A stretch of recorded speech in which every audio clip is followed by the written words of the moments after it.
सवाल क्या बोल रहा है? सड़क पर एक स्त्री और पुरुष जा रहे थे। स्त्री कहती है पुरुष से कि तुम्हारी सास और मेरी सास माँ बेटी है। तो बताए कि पुरुष का उस स्त्री से क्या संबंध है। ज्यादा लोग इसमें है नहीं, तो इसको हम कैसे बनाएंगे? बेस मानकर। अब इस वाले सवाल में हम बेस किसे मानेंगे? जैसे बेस हम किसको मानेंगे? तो सड़क पर स्त्री और पुरुष जा रहे थे ना। स्त्री कह रही है किससे? पुरुष से। तुम्हारी सास, तुम्हारी सास, तुम्हारी मतलब जिससे वो कह रही है उसको, रिसीविंग पर्सन। और यहाँ पुरुष से कहा जा रहा है कि तुम्हारी सास, इसका मतलब सबसे पहले हम पुरुष की सास बनवा लेते हैं। तो यहाँ पे सबसे पहले पुरुष बनाते हैं, ठीक है।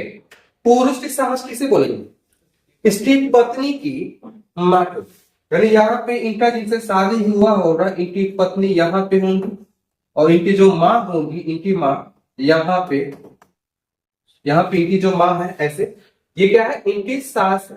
यहाँ पे क्या बोल रहा है? तुम्हारी सास और मेरी सास, मेरी मतलब उस महिला की, उस स्त्री की सास ना। तुम्हारी सास और मेरी सास माँ बेटी है। तुम्हारी सास और मेरी महिला उस स्त्री की सास जो है माँ बेटी है। इसकी सास माँ है, ठीक है। और उस स्त्री की जो सास है वो क्या है? माँ बेटी है।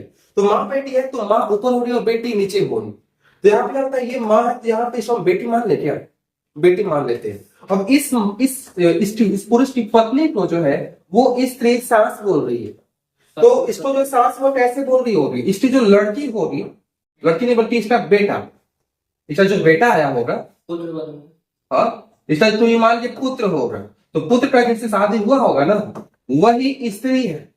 स्त्री तभी ना स्त्री सास बोल रही है। एक बार किसे समझाए?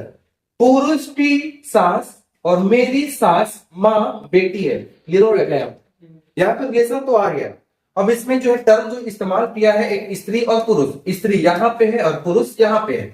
तो सवाल पूछना चाह रहा है कि पुरुष का उस स्त्री से क्या संबंध है। इसका मतलब वो स्त्री इस पुरुष को क्या कहेगी? वो स्त्री इस पुरुष को क्या कहेगी? ससुर। तो स्त्री की ये पुत्र, इसका पति है, पति का मम्मी जो है यहाँ पे है, इसकी सास हो जाएगी। और यहाँ पे सास के पति को ये ससुर कहेंगे। इसका मतलब इसका फाइनल जो आंसर हो रहा है वो क्या हो जाएगा? ससुर। ससुर यहाँ पे कंफर्म सही है, ठीक है, बराबर।